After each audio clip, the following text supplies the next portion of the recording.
Shalom Bapak Ibu Saudara, selamat sore. Dimanapun kita berada, mari bersama-sama kita naikkan pujian kita. Haleluya.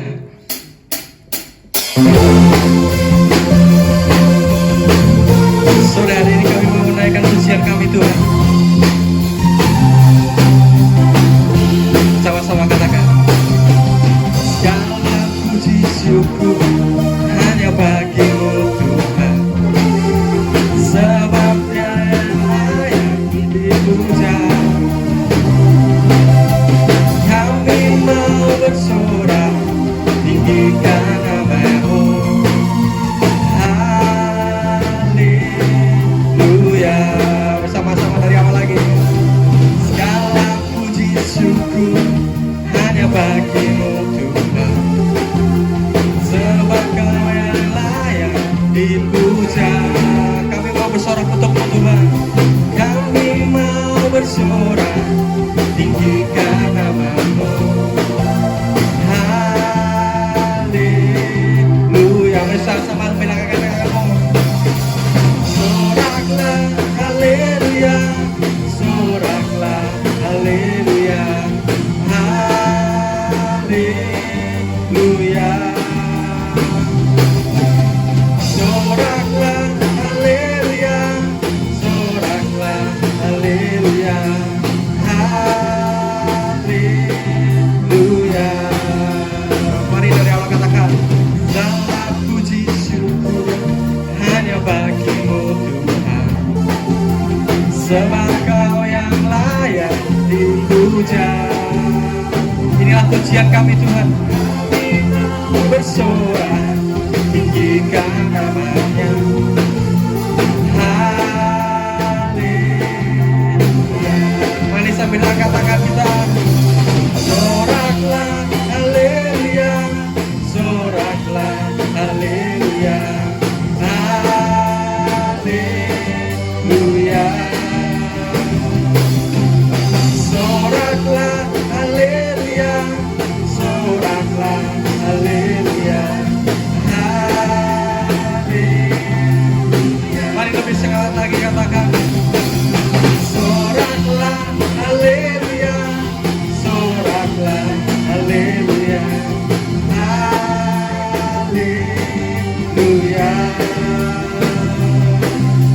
Soraklah haleluya, soraklah haleluya,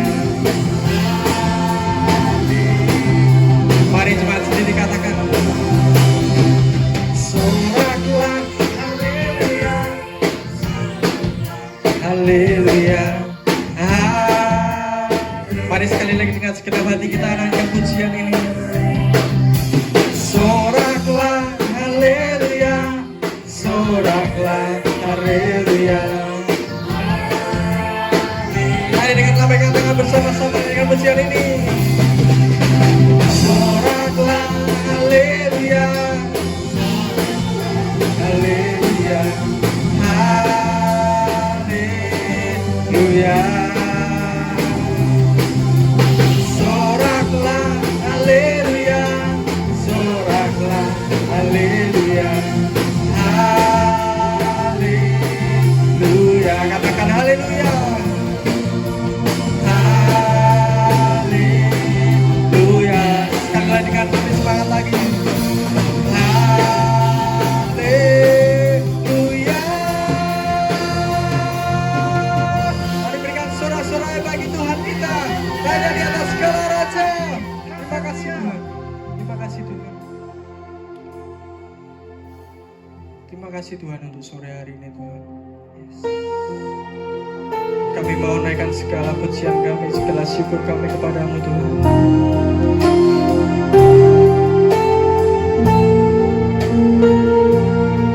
Terima kasih untuk segala beban yang Kau tanggung Tuhan untuk kami Tuhan.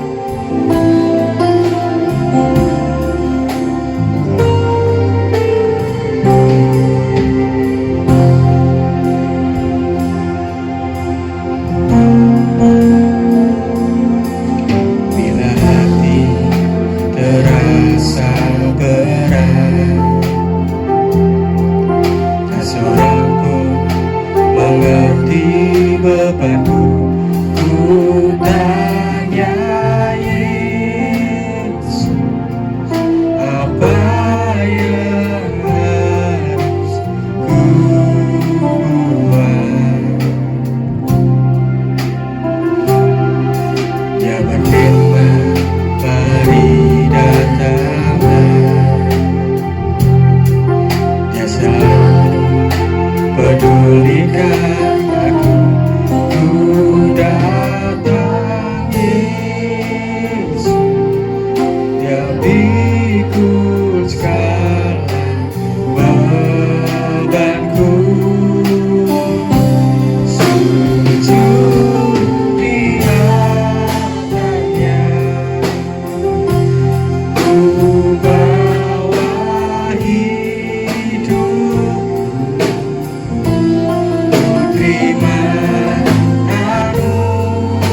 buka hati kami Tuhan. Bila hati terasa berat, tak seorang pun mengerti bebanku. Ku tanya Yesus, apa yang harus ku buat? Kami percaya firman-Mu ya dan amin Tuhan. Dia berfirman, mari datanglah, tak selalu pedulikan aku. Ku datang Yesus, ya pikul jalan. Mari bersama-sama katakan sujud.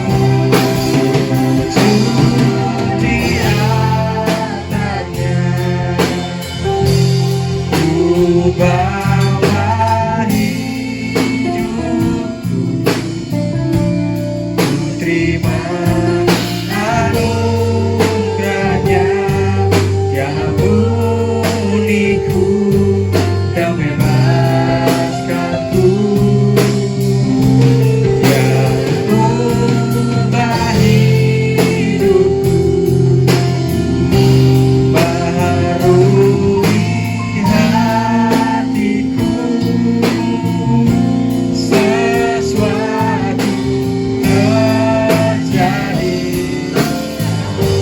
dengan segenap hati katakan sujud di hadapannya, di hadapannya. Kami bawa hati kami Tuhan, kami bawa hidup kami Tuhan. Terima anugerahnya yang uniku dan bebas.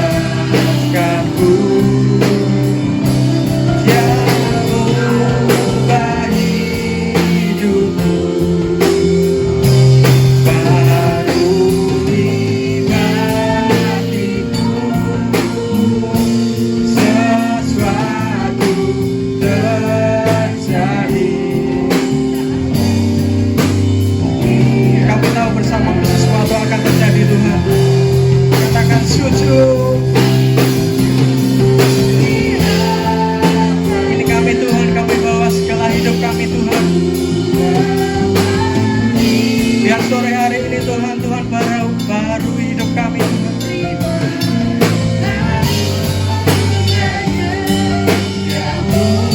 Uniku dan bebaskanku.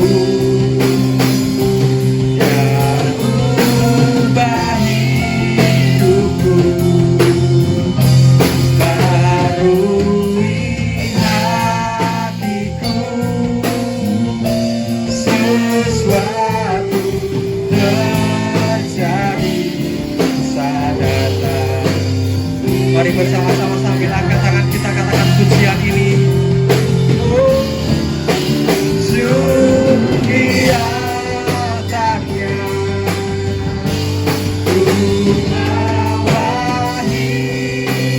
Kami bawa segenap hidup kami Tuhan. Biar Tuhan ubahkan hidup kami mulai sore hari ini Tuhan. Kami bebaskanku, yang ubah hidupku,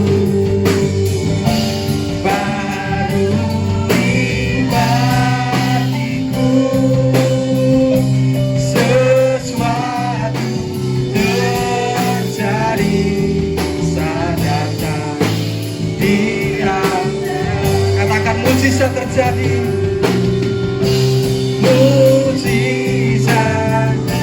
Katakan kesembuhan pasti terjadi. Kesembuhan. Katakan pemulihan terjadi. Pemulihan terjadi saat datang di altarnya. Mari berikan tepuk tangan yang terbaik untuk Tuhan kita. Mari sorakan haleluya. Terima kasih Tuhan.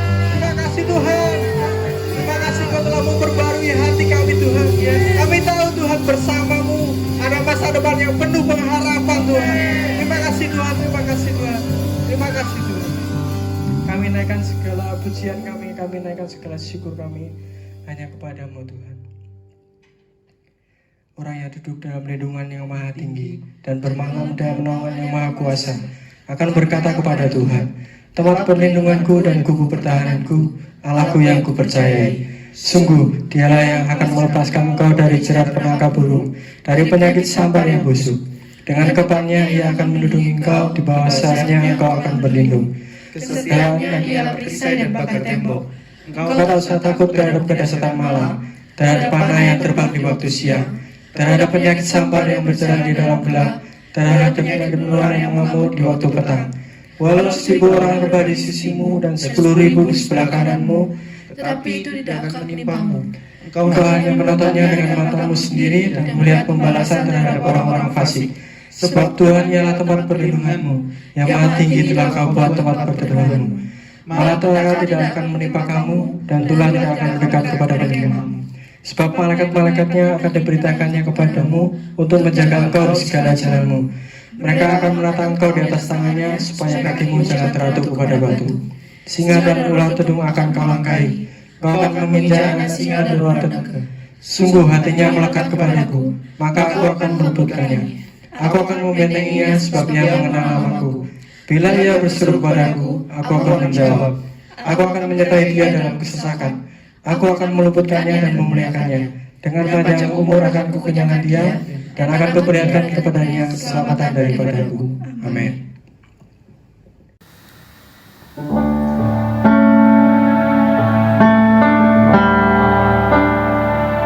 Tuhan inilah yang ku tahu, Kau mengenal hatiku,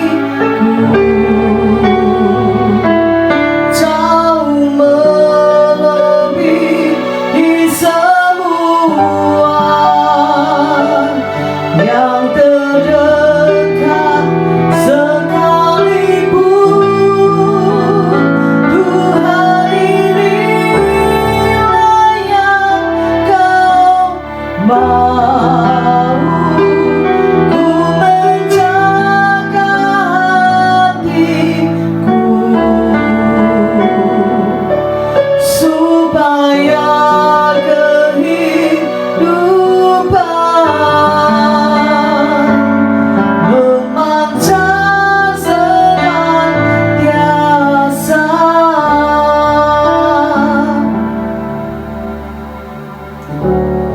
Ada banyak yang terjadi di dalam hidup ini yang bisa memaitkan hati kami, yang bisa membuat hati kami terluka, bisa membuat hati kami kecewa, bisa membuat hati kami marah dan panas.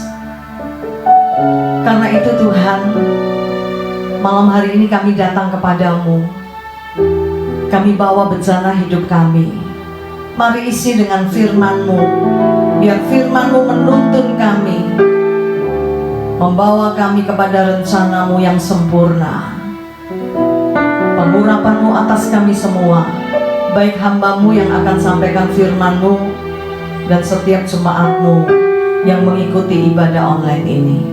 Terima kasih Bapa, terima kasih. Dalam nama Yesus kami berdoa dan mengucap syukur. Haleluya, amin. Shalom Bapak Ibu Saudara yang dikasihi Tuhan. Malam ini saya akan berbicara tentang menjaga hati. Katakan bersama-sama menjaga hati. 1, 2, 3. Menjaga hati.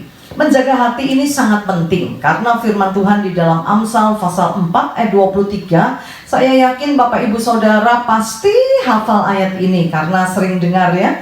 Tapi nggak apa-apa, malam ini kita kembali belajar bersama-sama. Saya akan bacakan Amsal 4 ayat 23. Dikatakan, jagalah hatimu dengan segala kewaspadaan. Firman Tuhan mengajarkan kepada kita supaya kita menjaga hati ini dengan hati-hati ya. Banyak orang tidak jaga hatinya. Malam ini kita akan belajar apa akibat kalau kita tidak jaga hati kita. Padahal firman Tuhan sudah mengingatkan supaya kita menjaga hati ini dengan waspada, dengan hati-hati. Mengapa? Karena dari situlah terpancar kehidupan. Jadi hati ini adalah sumber kehidupan. Kalau kita menjaga hati, berarti kita menjaga hidup kita. Tetapi sebaliknya, kalau kita tidak jaga hati, maka kehidupan kita juga tidak terjaga. Dan ada banyak hal yang buruk yang bisa terjadi. Banyak orang tahu kalau harus jaga hati, tetapi banyak orang tidak menjaga hatinya. Dianggap hati ini sesuatu yang tidak terlalu penting begitu ya. Tapi malam ini saya ingin kita sama-sama belajar. Nah, tadi saya katakan banyak orang tidak menjaga hatinya, lebih jaga yang lain daripada hatinya, ya, lebih jaga HP. Makanya HP-nya dikasih anti gores supaya tidak tergores. Nah, bagaimana dengan hati kita? Banyak kali hati kita tergores, bahkan tidak cuma tergores ya, terluka, luka menganga begitu. Tapi kita biarkan, HP saja kita jaga, tapi hati kita tidak jaga. Nah, tidak hanya HP yang dijaga, rumah kita jaga ya. Rumah saya jaga, saya kasih kunci. Kalau saya pergi, rumahnya tak kunci. Kalau malam hari kami tidur, rumahnya juga dikunci. Rumah dijaga, ya. Kenapa? Supaya orang nggak masuk, ya. Supaya pencuri tidak masuk. Tapi bagaimana dengan hati ini? Tidak terjaga seringkali, ya. Nah, sebagai perempuan, kita jaga kulit kita, ya. Kalau sudah di atas 55 kayak saya seperti ini, nah mulai takut ya, mulai takut keriput karena itu pakai anti aging ya. Ya saya nggak seperti itu karena saya ini malas merawat tubuh begitu ya, lagi belajar. Tapi banyak orang untuk anti aging aja bisa keluarkan uang jutaan, bahkan puluhan juta. Ya, saya ingat dulu pernah pakai krimnya kan ibu itu satu tempat begini 10 juta berapa tahun yang lalu gitu ya. Nah, untuk tidak keriput, orang rela keluarkan uang sampai puluhan juta begitu ya. Bela-belain kerja keras untuk beli seperti itu. Tapi hati dibiarin, padahal hati ini pusat kehidupan. Hidup kita baik kalau hati kita baik. Hidup kita tidak baik kalau hati kita tidak baik. Banyak hal yang lain ya. Orang rela kehilangan banyak uang untuk kesehatan juga dijaga. Sakit sedikit ke dokter, ya, obatnya mahal. Kalau sakit berat operasi. Saya udah lupa 2 tahun yang lalu Bapak Gembala operasi, bukan operasi ya operasi sih ya. Pasang ring jantung itu 2 ring jantung. Masuk rumah sakit 2 minggu, menghabiskan uang 250 juta. Untuk kesehatan orang rela keluarkan uang ratusan juta begitu ya.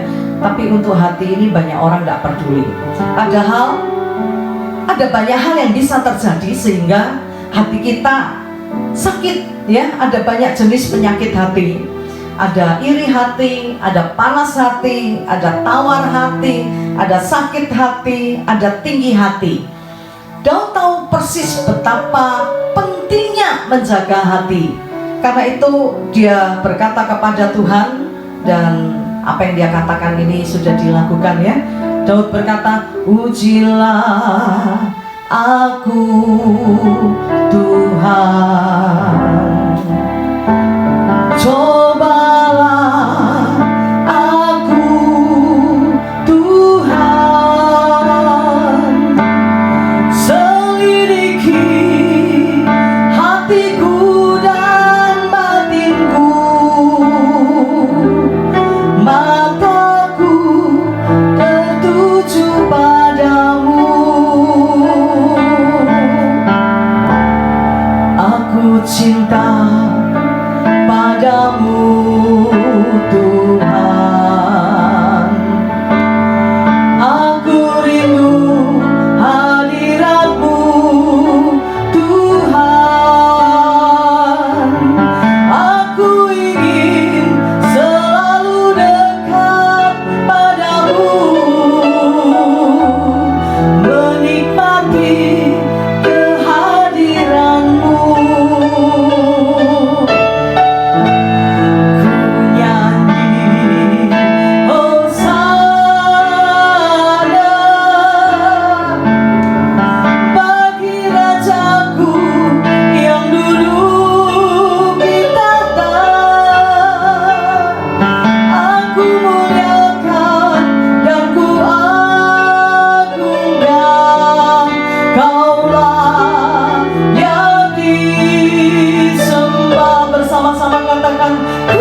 memeriksa hatinya. Bahkan dia minta Tuhan untuk melihat hatinya. Apakah dia tulus mencintai Tuhan? Apakah hatinya bersih? Apakah hatinya pantas untuk diberikan kepada Tuhan? Tapi seringkali kita tidak jaga hati kita. Kita tahu ada kotoran tapi kita biarkan masuk. Maka akibatnya kalau kita tidak menjaga hati akan bisa menimbulkan berbagai macam persoalan. Jadi kalau hati ini tidak dijaga, apa yang terjadi saudara? Masalah timbul. Kenapa bisa bunuh orang? Kenapa ada orang tega bunuh orang lain begitu ya? Ya karena dia tidak jaga hatinya. Nanti kita akan belajar dari seorang raja. Saya sering bahas ini ya. Saya pernah bahas Ahitofel. Saya pernah bahas Adam yang tidak menjaga hatinya, karena itu dia bunuh adiknya. Ahitofel sama ya. Dia tidak jaga hatinya, karena itu dia bunuh diri. Karena nasihatnya tidak didengar, dia jengkel ya. Akhirnya dia bunuh diri. Malam hari ini kita akan belajar dari Saul. Ketika saya baca kisah Saul ini, ya ampun begitu ya, tragis banget. Akibat penyebabnya sepele, hanya karena dia tidak bisa menjaga hati. Jadi karena orang tidak jaga hati, orang bisa bunuh orang ya. Dengar yang tidak enak, dia sakit hati, dia kecewa, hatinya terluka, dan dia bunuh orang. Beberapa hari yang lalu masuk ya di TV, seorang dia bunuh ustadz ya, karena tersinggung dengan khotbahnya ya. Akhirnya ustadz itu dia bunuh hanya karena tersinggung ya, bisa bunuh orang. Nah ini adalah contoh-contoh orang yang tidak bisa menjaga hati. Nah kalau kita tidak bisa jaga hati, kita bisa kepahitan ya, karena sikap orang, karena apa yang dibuat orang, kita bisa sakit hati, bisa pahit hati ya, bisa sakit hati, bisa menjadi kasar. Sikap kita bisa menjadi kasar, kita bisa menjadi jahat, kita bisa sadis kalau kita tidak jaga hati ini. Tadi saya singgung tentang Ahitofel ya. Siapa Ahitofel? Mungkin tidak banyak orang yang tahu. Ahitofel adalah seorang yang diurapi oleh Tuhan.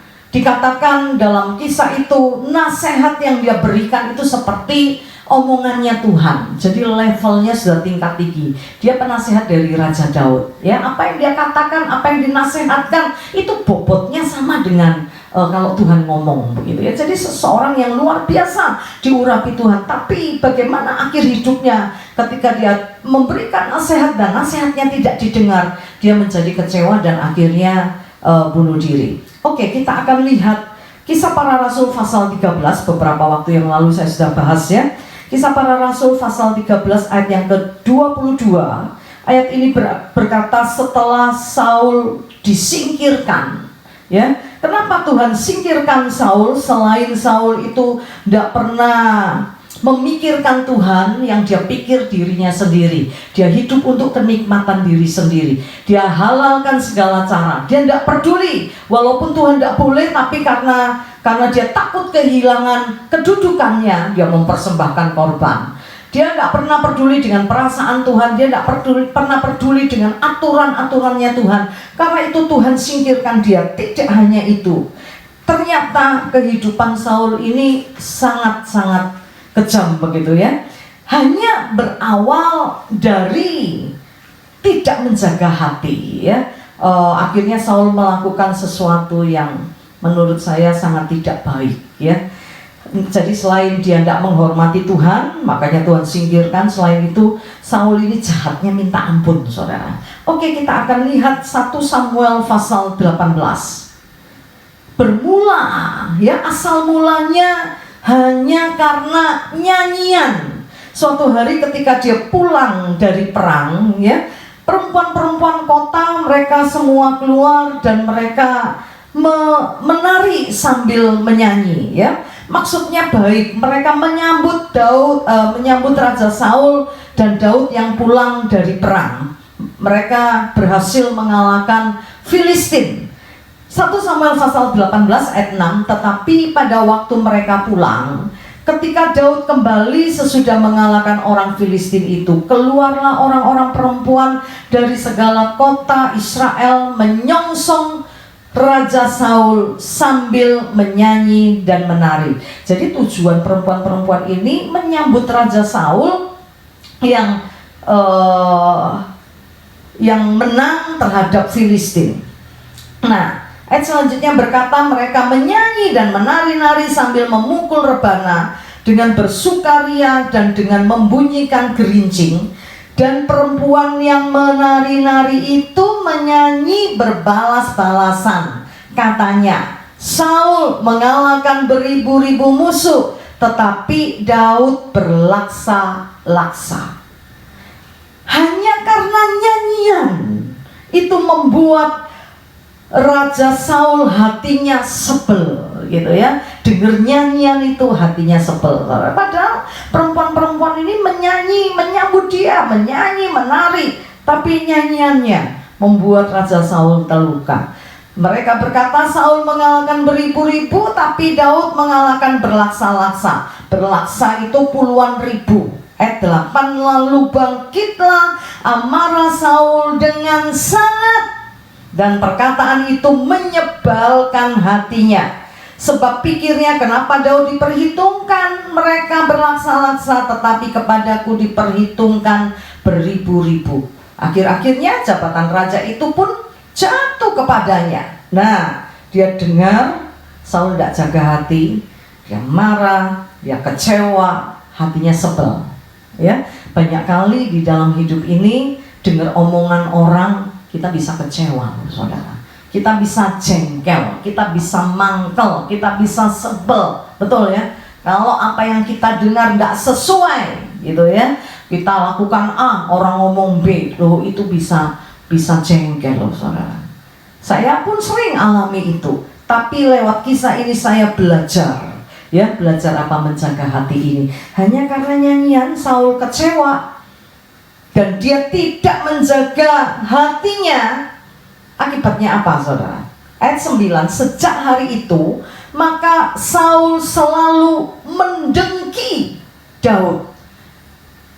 Dia tidak jaga hati, sejak dengar nyanyian itu dia iri kepada Daud. Nah, apa yang dilakukan? Ayat 10, tidak dibereskan ya, hatinya tidak dijaga, akibatnya ada kelanjutannya, saudara. Karena itu kalau sesuatu masuk di hati kita, sesuatu yang tidak baik, kita kecewa, kita jengkel, kita marah, cepat buang, saudara. Kalau enggak nanti fatal hidup kita, ya. Kalau hidup kita, hati kita kotor, hati kita busuk, nanti hidup kita ya tidak baik, pasti tidak baik, begitu ya. Oke, kita lihat dari Saul saja. Ayat 10, keesokan harinya roh jahat yang daripada Allah itu berkuasa atas Saul, sehingga ia kerasukan di tengah-tengah rumah, sedang Daud main kecapi seperti sehari-hari. Adapun Saul ada tombak di tangannya. 11, Saul melemparkan tombak itu karena pikirnya, baiklah aku menancapkan Daud ke dinding. Tetapi Daud mengelakkannya sampai 2 kali. Karena hatinya tidak terjaga, Saul tidak jaga hatinya, dengar nyanyian hatinya jengkel, kesel, iri hati kepada Daud, maka yang dilakukan, dia ingin membunuh Daud. Ya, dari hati ini bisa timbul macam-macam, saudara. Ya, bisa timbul perlakuan-perlakuan jahat, tindakan-tindakan yang tidak senonoh. Semua berasal dari hati. Saul memasukkan sesuatu yang salah di dalam hatinya. Ketika mendengar nyanyian itu, dia kesel, dia jengkel, dia iri hati. Karena itu dia mau bunuh. Yang keluar apa? Dia mau bunuh Daud. Di sini dikatakan 2 kali Saul melemparkan tombaknya untuk membunuh Daud. Tapi apakah Daud mati? Tidak. Tuhan melindungi Daud. Tidak hanya berhenti sampai di situ, saudara. Ini Saul busuk sekali. Dia tidak berhasil membunuh Daud.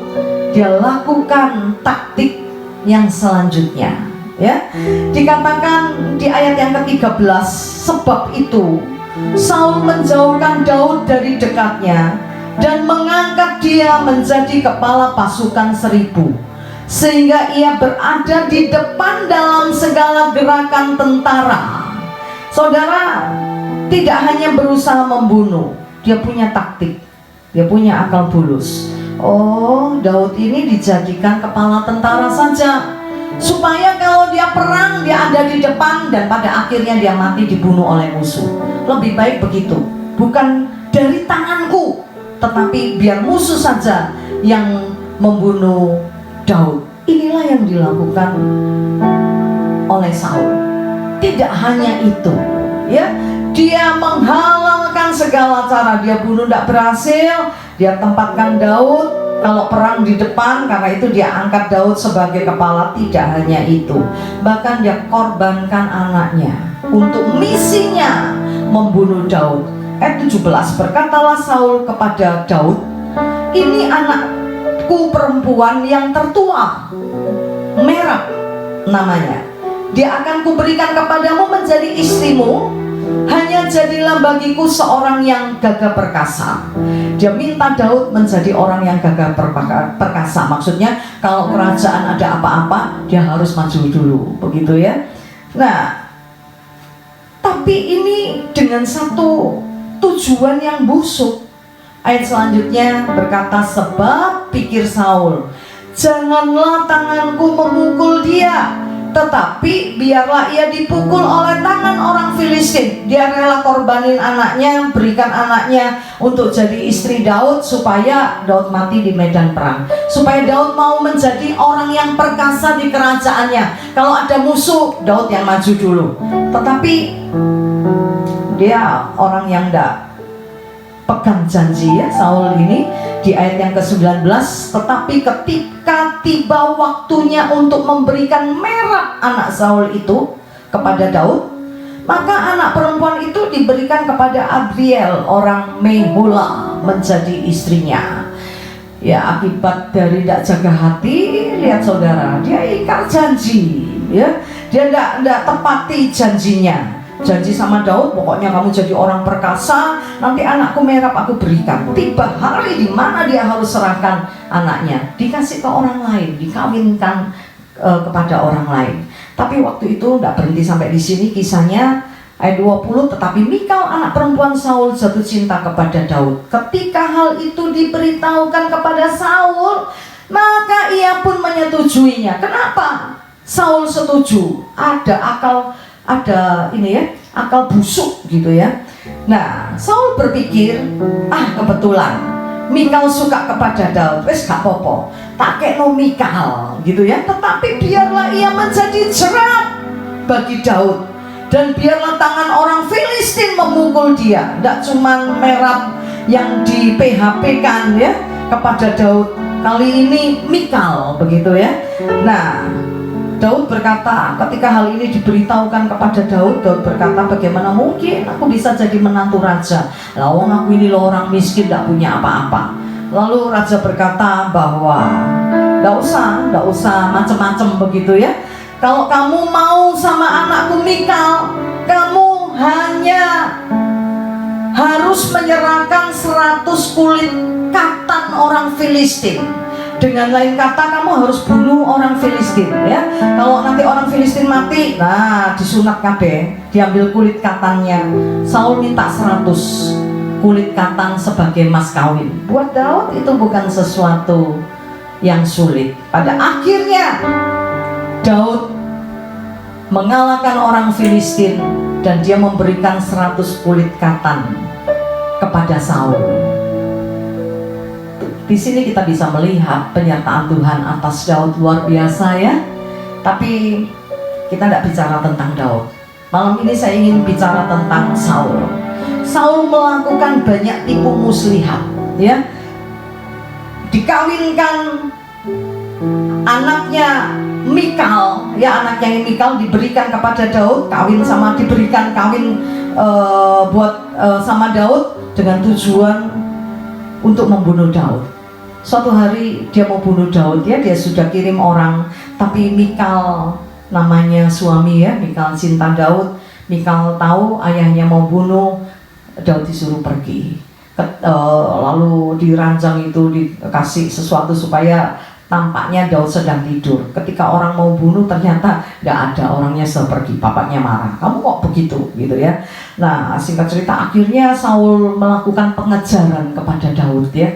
Daud dikejar, dia lari ke padang gurun, dia lari sembunyi ke gua-gua begitu ya untuk menyelamatkan diri. Oke, kita tidak bicara tentang Daud, kita bicara tentang mati. Apa yang dilakukan oleh Saul? Akhirnya kembali kepada dirinya ya. Ambisi membunuh Daud begitu besar, tapi apa yang terjadi? Justru dia yang mati. Matinya ngenes, saudara ya. Coba lihat 1 Samuel pasal yang ke-31, bagaimana kematian Saul ketika dia berperang melawan Filistin. 1 Samuel pasal 31 ayat 1. Sementara itu orang Filistin berperang melawan orang Israel. Orang Israel melarikan diri dari hadapan orang Filistin dan banyak yang mati terbunuh di pegunungan Gilboa. Orang Filistin terus mengejar Saul dan anak-anaknya dan menewaskan Yonatan. Akibat peperangan itu, anaknya yang bernama Yonatan mati. Tidak hanya Yonatan yang mati, tapi 3 anak laki-laki Saul mati, yaitu Yonatan, Abinadab, dan Malki-Sua. 3 orang anak laki-lakinya mati. Bagaimana dengan Saul, saudara? Ayat 3, kemudian makin beratlah pertempuran itu bagi Saul. Para pemanah menjumpainya dan melukainya dengan parah.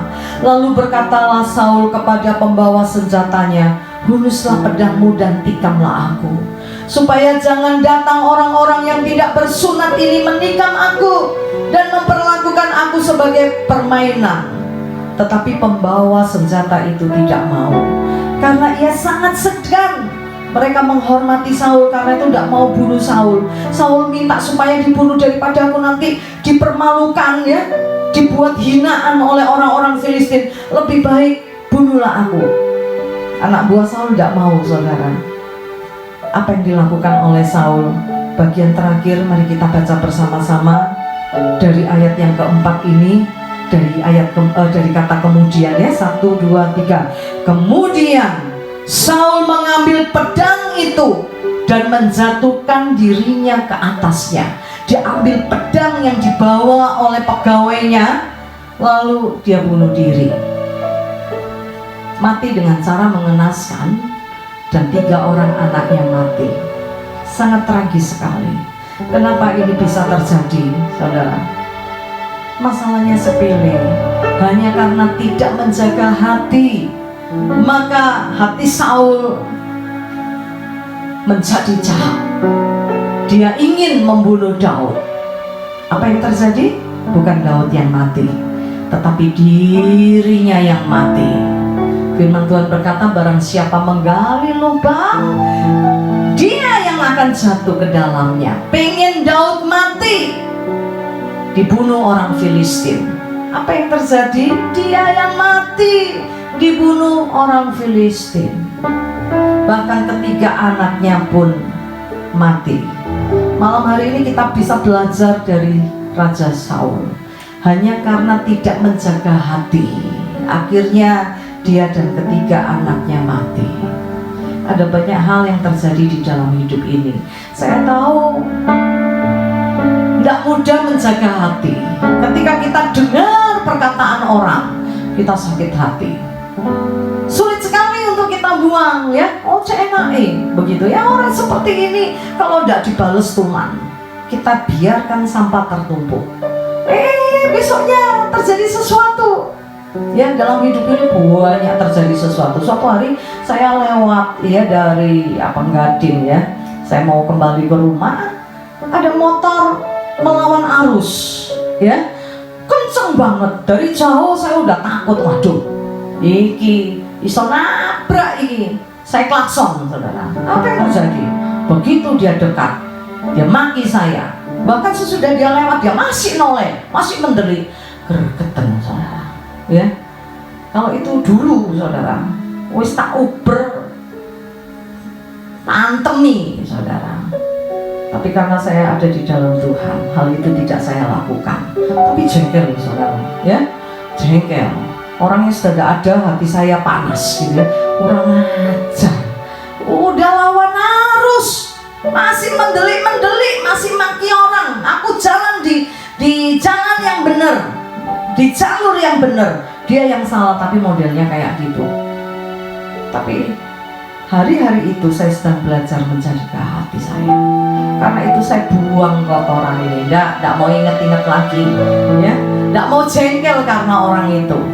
Saya keluarkan sampah dari hati saya. Kalau saya mau cerita, ada banyak hal yang bisa membuat hati ini kotor. Ada banyak hal yang bisa menjengkelkan, bisa membuat luka. Tapi mari kita belajar malam ini. Jangan biarkan sampah ini tertumpuk di hati kita. Satu sampah saja yang ada di dalam hatinya Saul membuat Saul ingin membunuh Daud. Pada akhirnya dia yang mati terbunuh. Hanya satu sampah loh saudara. Kalau banyak sampah yang ada di dalam hatimu, kau biarkan, apa yang terjadi? Wah, pasti damai sejahtera hilang. Jadi uring-uringan, hatimu jadi busuk, hatimu jadi tidak baik. Dan itu akan berpengaruh di dalam hidupmu. Hidupmu yang seharusnya indah jadi tidak indah, jadi tidak baik. Dan pada akhirnya kita melihat kehancuran di dalam hidup kita. Saya tidak ingin satu jemaat pun yang alami seperti ini.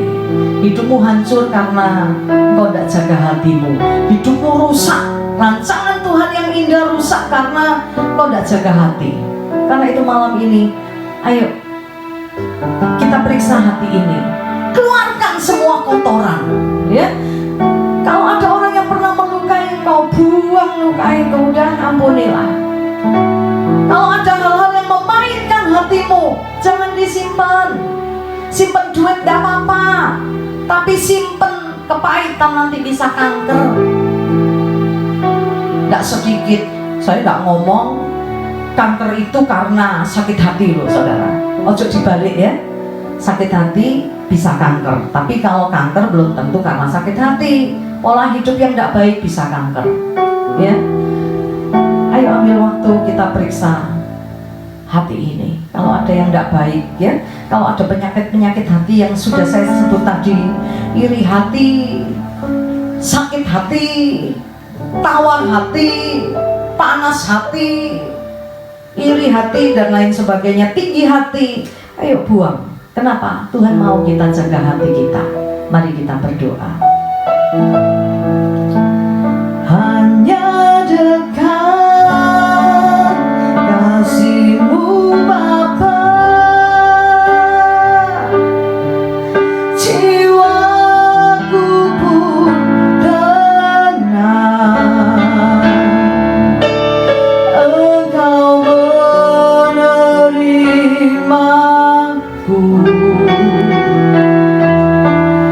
dengan sepenuhnya, walau dunia melihat rubah, namun Kau memandangku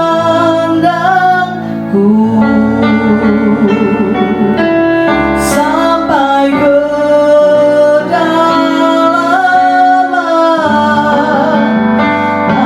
hatiku.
supaya kita bisa menjaga hati ini. Tuhan mau kita bisa jaga hati ini.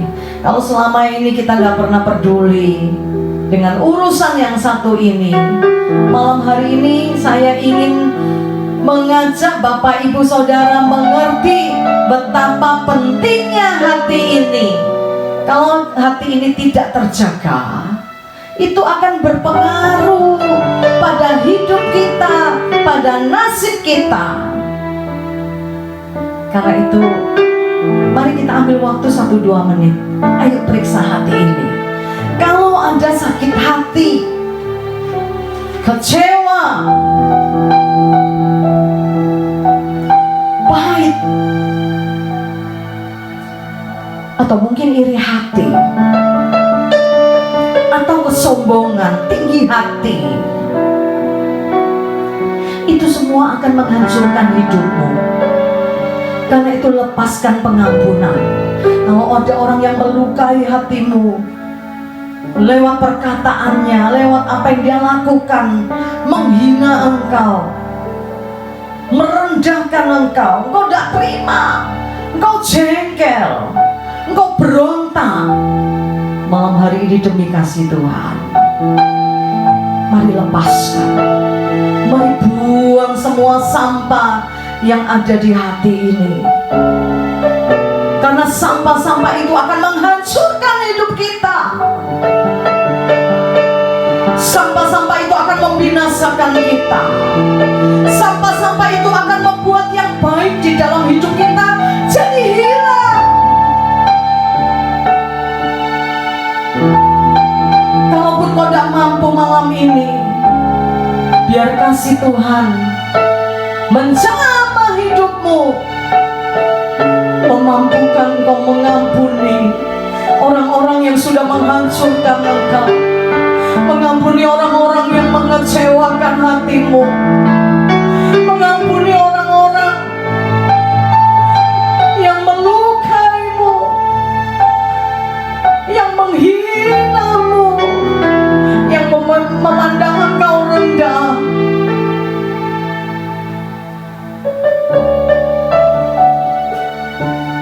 Supaya yang baik dari Tuhan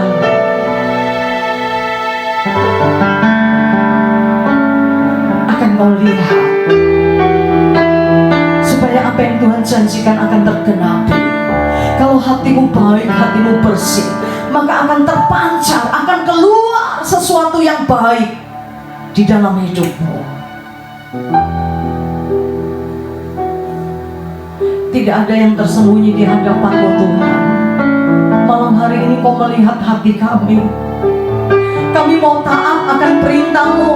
Kami mau jaga hati ini. Karena itu malam ini kami sepakat sebelum kami menyelesaikan ibadah kami, kami mengeluarkan segala perbendaharaan yang tidak baik yang ada di hati kami. Segala luka hati kami buang di dalam nama Tuhan Yesus.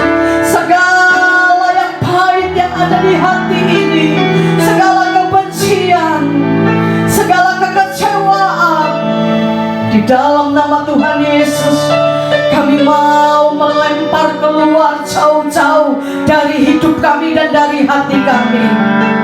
Dan biar kasih-Mu yang bertata di dalam hati ini, Kau pulihkan hati yang terluka.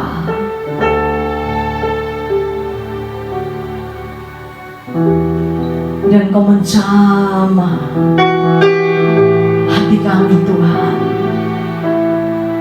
Kau sembuhkan hati ini sehingga terpancar kehidupan, sehingga kami lihat hidup kami baik, rancangan-Mu digenapi di dalam hidup kami. Terima kasih Bapa, terima kasih kemampuan yang daripada-Mu membuat kami bisa menjaga hati kami, dan kami merebut semua yang baik dari Tuhan. Terima kasih Bapa, terima kasih. Sebelum kami selesaikan ibadah ini, kami angkat tangan ke surga. Kami terima yang terbaik dari-Mu Bapa. Kiranya Engkau memberkati